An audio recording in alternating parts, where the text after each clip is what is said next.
listening to a Wood End Barn podcast with me, Sam Tom. And you know, I'm pretty lucky with this job because I get to speak to all sorts of people, many of whom are actually quite well known. And waiting patiently on the line for me to introduce her is Scottish singer-musician Karine Polwart. Karine, thanks for joining me. Thank you very much for asking. You're coming to Wood End Barn on Saturday the 26th of April. How's the tour going so far? It's going really great. I haven't been out on tour for about 18 months. I had a spell of maternity leave last year, so it's my first clutch of gigs for quite some time, and I'm really enjoying it. And Bankery is going to be the last gig of the tour, so I'm really looking forward to coming back to Wood End Barn. I had such a lovely time there the last time. Oh, now, because that's the last gig, that doesn't mean to say you're exhausted, does it?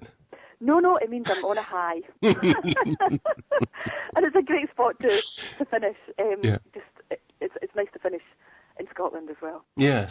And so, you know, you've got a big, long catalogue of albums, and there'll be a lot of songs that people know really well. How do you choose your set list? Because, you know, people want to hear your really famous tunes, don't they?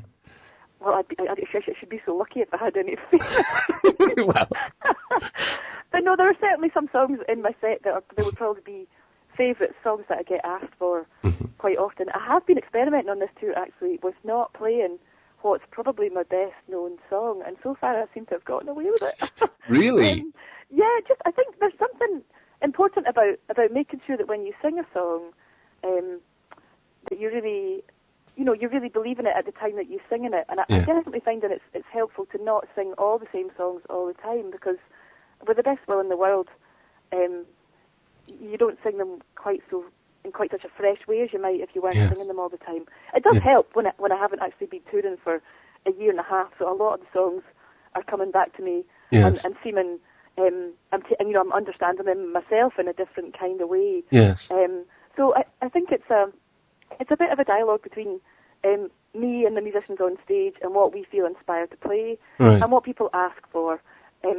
You know, I'm very fortunate that anyone would come to a gig knowing any of my songs, so I'm certainly not going to be so standoffish that I won't play songs that people ask for. But it's important for me as well to be constantly playing new material and developing new ideas and rearranging old songs and not just kind of going through the motion. So there's got to be some life about everything. What is your most famous song that you refer to? Is it from Fault Lines? It is the song that kind of gave me most success. It kind of helped me to have a sustainable career. It's a song called Sun's Coming Over the Hill. And I'm really genuinely proud of that song, and you know, I've been consistently touched by the feedback that I've got about that song. Yes. But my set list is quite heavy with, what would you say, songs on the darker side of things. So I've always got too many dark songs to choose from. So it's totally impossible now. For almost the first time in my career, I have twice as much material than I could possibly perform on a night. And certainly with the dark songs, it's usually them that has to take a back seat on a night. It kind of depends where you are, and sometimes at a gig someone comes up and suggests a song for a specific reason that you haven't sung for a long time, and it can be great to just pull a song like that out of the bag even if you haven't been playing it for a while. So I think it's very fluid, I think, when you play at a gig.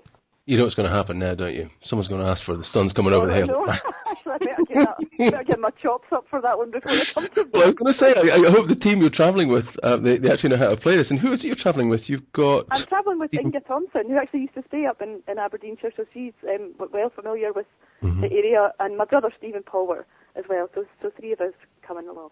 Excellent. Okay, well, Karine Polwart, thank you very much for joining me, and I know that the children are asleep just now, so I'm really grateful that I was able to sneak that call in. Thanks very much, and I'm really looking forward to coming, so it'd be brilliant to see a whole bunch of people there at Bankery. Excellent, thank you. Bye-bye.